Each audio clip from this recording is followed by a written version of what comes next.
திருத்தமிழ் உறவுகளுக்கு வணக்கம்.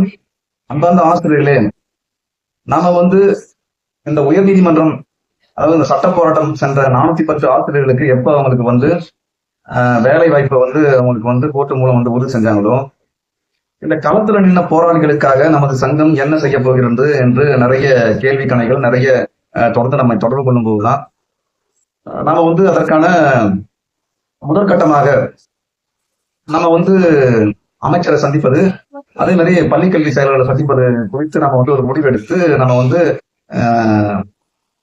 கடந்த திங்கட்கிழமை நம்ம போய் சந்திக்க சென்றிருந்தோம். அமைச்சர் தற்போது உடனடியாக டெல்லி பயணம் என்பதனால நம்ம சந்திக்க முடியல. இந்த வாரத்துல சந்திப்பதற்கான நிகழ்வு இருந்தது. ஆனால் தற்போது வரை அதற்கான நிகழ்வு எதுவும் நமக்கு சாத்தியக்கூறுகளாக அமையல. மீண்டும் அடுத்த வாரம் தான் நம்ம அதற்கான நிகழ்வுகளை நம்ம எடுக்க போறோம்.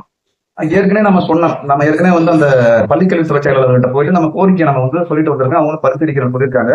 இது நம்ம எடுக்கப்பட்ட முதல் முயற்சி. அதாவது இந்த தீர்ப்பு வந்த பிறகு நம்ம எடுக்கப்பட்ட முதல் முயற்சி. அடுத்து நம்ம என்ன செய்ய போறோம்னு கேட்டா, ஆகஸ்ட் 5ஆம் தேதி திருச்சியில ஒரு ஆர்ப்பாட்டம். அது நம்மளுடைய தோழமை சங்கம் இளங்கோன் அவர்கள் எடுக்கிறாரு. ஆர்ப்பாட்டம் தான். அந்த ஆர்ப்பாட்டத்திற்கு நமக்கான ஒரு விடுவி கிடைக்காத பட்சத்தில் நம்ம சென்னையில ஒரு மிகப்பெரிய ஒரு போராட்டம், அதாவது இந்த வருகின்ற காலாண்டு விடுமுறையில நம்ம ஒரு பெரிய போராட்டத்தை எடுப்பதற்கான நம்ம முயற்சிகளை தொடங்கிவிட்டோம். அதனுடைய முதற்படியாகத்தான் நம்ம கடந்த திங்கட்கிழமை பள்ளிக்கல்வித்துறை செயலாளரை சந்திச்சோம். திரும்பி இனிமே நம்ம ஒவ்வொரு அரசியல் கட்சி தலைவர்களையும், அதே மாதிரி இந்த கமிஷனர் அவர்கள் இந்த அனுமதி கடிதம் பெறுதல், இந்த மாதிரி அறிக்கை இன்னைக்கு கூட அம்மா முன்னேற்ற கழகத்துல இருந்து நம்மளுக்கு தினகரன் அறிக்கை விட்டிருக்காரு. தொடர்ந்து அண்ணன் சீமானும் இனிமே அறிக்கை வரும். இது போல கம்யூனிஸ்ட் மற்ற கட்சிகள் இருந்தாலும், பாட்டாளி மக்கள் கட்சி போன்ற அனைத்து கட்சிகளில் இருந்தும் நம்மளது கோரிக்கையை அறிக்கை விடுவதற்கும் நம்ம அதற்கான முயற்சிகளை நம்ம முழுமூச்சை இறக்கி செய்ய போறோம். இப்போ நிறைய ஆசிரியர் தொடர்பு கொண்டு உங்க சங்கத்துல எப்படி இணைகிறது போறதெல்லாம் நம்ம நிறைய கேட்டு இருக்காங்க. நீங்க எந்த குழுக்கள் இருக்கிறீங்களோ அப்படியே இருங்க, நம்ம சேனலை பாருங்க. அதற்கான அனைத்து விவரங்களும் நம்ம அப்டேட் பண்ணிட்டு தான் இருப்போம். நம்ம போராட்டம் அறிவிக்கும் போது ஒட்டுமொத்த ஆசிரியர்களும் அதற்கான களத்துல நீங்க ஒன்று திரண்டும் போது நிச்சயம் நமது கோரிக்கை இழந்த உரிமையை நம்ம மீட்கலாம். என்ன சார் இழந்த உரிமைன்னு கேட்டா, 10 வருஷமா நம்ம வேலை வாய்ப்பை இழந்துட்டு தான் இருக்கோம். அந்த உரிமையை மீட்கிறது தான் நம்ம பெரிய ஒரு போராட்டத்தை எடுத்துதான் ஆகணும். அதுதான் சொல்றேன், இழந்த உரிமை தான். இந்த 10 வருஷம் நம்ம நேரம் பணியிடங்களை இருக்கணும்.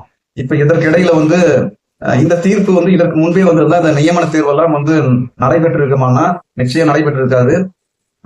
தீர்ப்பு காலம் கடந்தாலும் அது நம்மளுக்கு ஒரு மகிழ்ச்சியான ஒரு செய்தி தான். இதை நிலைநிறுத்துதுன்னா மாபெரும் கள போராட்டம் தான்.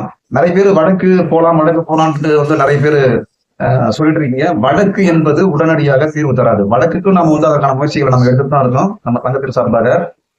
வடக்கு என்பது உடனடியாக தீர்வு தராது. கள போராட்டம் தான் தீர்வு தரும். நம்ம ஆரம்பத்துல இருந்தே நம்ம சொல்லிட்டு வர்றது என்னன்னு கேட்டா, கள போராட்டம் தான் நம்மளுக்கு சாத்தியப்படும். இந்த 410 பேரு கூட தீர்ப்பு வருதுன்னா, இத இந்த வழக்கு தொடுத்த சக்திகள் நம்மளை தொடர்பு கொண்டு போராட்டத்தை கையில் எடு நமக்கு ஆதரவான ஒரு தீர்வு வர வேண்டும்னா போராட்டத்தை கையில் எடுன்னு சொல்லி அவரு நம்ம தலைவர்கிட்ட பேசி அந்த போராட்டத்தை 8 நாள் போராட்டம் இருந்தாலும் சரி, 5 நாள் போராட்டம் இருந்தாலும் சரி, அதற்கான அவங்க மறைமுகமா நம்ம போராட்டத்தை எடுக்க சொல்லித்தான் இருந்தாங்க. அதனுடைய காரணம் தான் இந்த தீர்ப்பு கூட ஏன்கிட்ட இது நம்மளுடைய பிரச்சனையை ஊடகத்திலையும் சரி, சமூகத்திலையும் சரி, நம்ம எடுத்த போராட்டங்கள் அனைத்து அரசியல் தலைவர்கள் மத்தியிலும் நம்ம அந்த பிரச்சனை எதிரொலிக்கும் போதுதான் அது உயர்நீதிமன்ற முறைக்குமே இந்த தீர்ப்பு பெறுவதற்கு ஒரு சாத்தியக்கூறாக இருக்கிறத தவிர, வெறும் சட்ட போராட்டம் மட்டும் நம்மளுக்கு செஞ்சனா அது கிடைக்குமானா கிடையாது. மீண்டும் இந்த களத்துல இருந்தவங்களுக்கு தீர்வு இருக்குன்னா பெரிய ஒரு போராட்டம் எடுத்தால் மட்டும்தான் இதற்கான தீர்வே கிடைக்கும். ஆகையால நம்ம சேனல்ல தொடர்ந்து பாருங்க, போராட்ட அறிவிப்பு வரும். அடுத்த வாரத்துல நம்ம அமைச்சர் சந்திப்பு, மற்ற இதர கட்சிகள்ல சந்திச்சு நம்ம அறிக்கை விடுறது, இதெல்லாம் நம்ம சங்கத்தின் சார்பாக அடுத்து நம்ம செய்யக்கூடிய செயல்பாடுகளாக இருக்கும். நிச்சயம் இந்த சங்கம் இந்த 2013-17 தேர்ச்சி பெற்ற சான்றிதழ் சரிபார்ப்பு மூத்த ஆசிரியர்களுக்கு ஒரு விடியலை தேடித்தர முழுமூச்சாக இந்த சங்கம் செயல்படும் என்று கூறி விடைபெறுகிறேன். நன்றி.